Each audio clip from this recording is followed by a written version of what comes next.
So, I'm Sarah. This is my little backyard.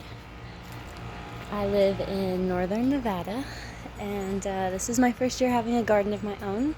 So, I just wanted to show you that and maybe share a little bit of what I've learned. So, we have tomatoes going here. These are peppers, sweet bell peppers. Quinoa is the tall stuff. This is quinoa. And then we have carrots and a couple more peppers, and then back in the back of that quinoa is also more peppers. We had a lot of peppers and the tomatoes, like I said. The tomato seeds came from a seed packet, I believe. They might have came from a tomato that my sister ate, but I'm pretty sure those are seed packets. The peppers, they came from organic orange bell pepper that I ate. So there's those, and the quinoa and the carrots both came out of seed packets also. So I mean, as you can see, the tomatoes look like they are thriving for the most part. They're a little dry right now. They're a little sad because I've been out of town for the last couple days and having my sister and her boyfriend water, which I'm so grateful for. Thank you guys. But the tomatoes and the quinoa are just thriving, just loving life. The quinoa is so insane. The tomatoes are insane. I mean, the tomatoes are almost, 4.5 feet tall. The quinoa is, going on 6 feet tall. If it was standing straight up, it'd probably be 6 feet tall. But it's really getting heavy, and I am realizing that. The stems, the stalks on this quinoa is insane. It is so thick and dense.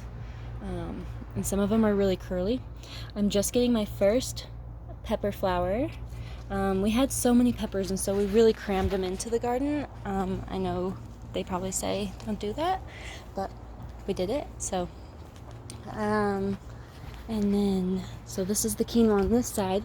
It gets less sun, maybe, is why it's smaller, I think. I don't know. We didn't think the quinoa was gonna last because we started them inside in grow cups, and then they were really tall and skinny and thin, just very, very thin. And we put them outside and we're like, I don't think these guys are gonna make it, but honestly, they've probably doing the best. Look at this quinoa stalk. Isn't that crazy? They like curl and wrap. They were just so flimsy. They're super wild. And the carrots, I think we're gonna pull the carrots tonight because I think they're ready. So here's what our carrots look like. Oh my gosh. You can see him poking up a little bit. Oh, maybe not. These carrots, we've got twins. We just planted 2 plants together because their roots were all intertwined and hard to pull apart. This one might be 2. But yeah, so we planted everything in the ground, I think the 1st of May, if not a day or 2 before. Oh my god, I just stepped on a rusty nail. Wow, look at that. Can you see that? That just almost went through my shoe. Oh, thank goodness. Oh, thank goodness. I'm literally supposed to go get a tetanus shot this week, and I've been putting it off because I don't want to.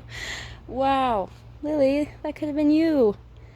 Gosh, this yard, it's just constantly spitting out rusty pieces of metal non-stop. It's wild. We moved in about 1.5 years ago, and we've just been trying to make it up. There used to be 2 big sheds here where I'm standing in this spot. There was like storage sheds that they'd built, and then we ripped those down, and this ivy came back to life. And then I kind of redone the walkway there and put in a little planter box, and then we have this guy, and he pretty much just does his own thing. I don't mess with him too much, but he's cool. Let's see, I have these 2 trees. So the shed used to go up against this tree, and you can see how damaged. Don't mind the dog poop if you can see that. But the tree, he's all dead looking. I don't even know where I'm showing you. There we go.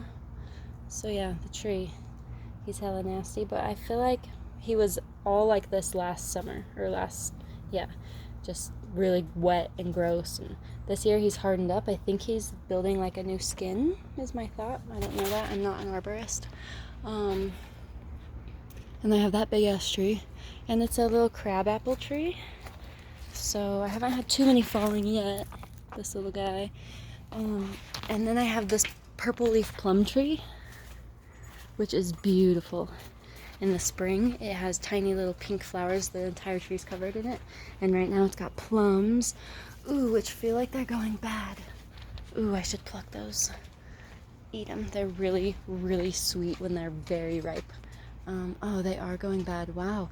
I didn't have as many fall this year. Last year I felt like I had so many falling all over my walkway and my patio, and this year none. I haven't had so many fall. Anyways, my garden. So what I've learned so far, we put everything out at the beginning of May, and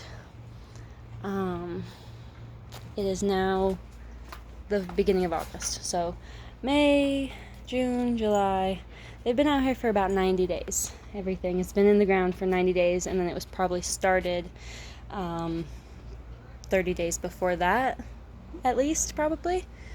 We started early. We got everything probably going. We started the seeds in like March, April, and then put everything in the ground in May. We must have started seeds in like March, because we had them inside for a long time and they took a while to take off. So, but we put the peppers out. We put everything out at the same time, which I have since learned that, different things should go out at different times. So my peppers have taken a really long time to mature, and they still are really small, I think. Maybe because I grouped too many in together, but I think a big part of it... Oh, my best friend's calling.